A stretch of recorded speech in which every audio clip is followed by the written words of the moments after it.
After fights and bad blood between parents and league officials, the Horseheads Small Fry Football League is done for the year, and it won't come back unless there's a new leadership.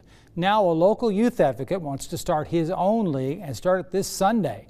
Willie Owens says he expects 300 people. Our Nick Dabina talked to Mr. Owens a short time ago to hear what he had to say. Nick, he says he's ready to go.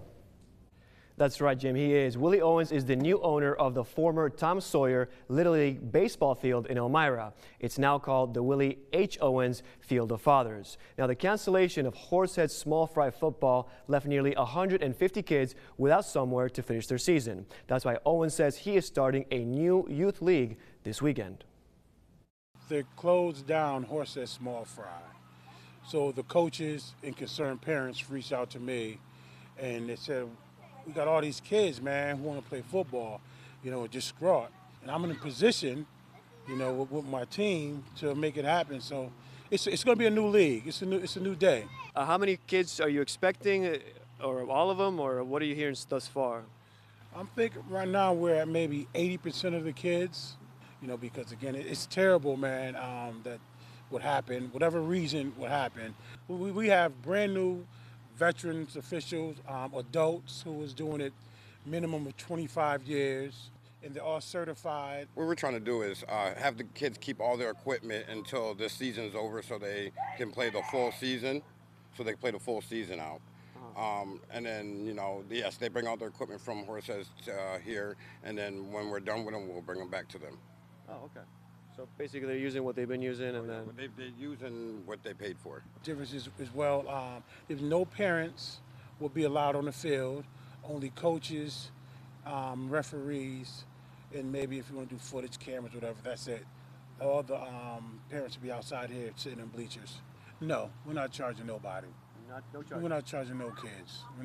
It's our community, man. We're all one, man. I think between me, the coaches, and the supporting community, we can take that off of their hands for now.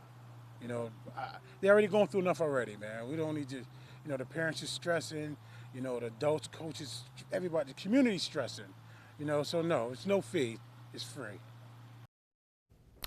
Now, as for insurance, Owen says parents will have to sign a waiver for the rest of the season. The first games are set for this Sunday, starting at 11 a.m. Owen says the new league will be called Field of Fathers, We Are One. For more details, we posted a link on our website. That's mytwintiers.com. Jim.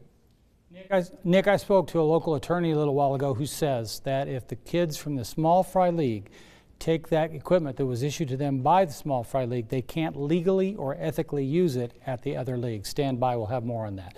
But let's say you decide to change leagues and you want to buy equipment for your kid. The first question you have to ask is, how old are the helmets? This is critical.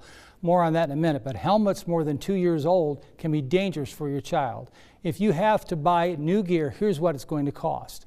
You may want to make sure you buy a good quality helmet. We found a good one for $350. Don't buy a cheap helmet. Cleats run all over the place in price. A decent pair will cost you $50 and up. Good youth shoulder pads aren't cheap. A quality set will run you around $200 or more. You'll need 2 pairs of football pants, one for practice and one for games. Those are about $50 each for ones with pads built in, and that's a big deal. And then a practice jersey will run you around $20. This doesn't even consider the cost of gloves, a mouthpiece, which everyone will need, a protective girdle with extra padding and socks. All of that stuff can easily add on an extra couple of $100.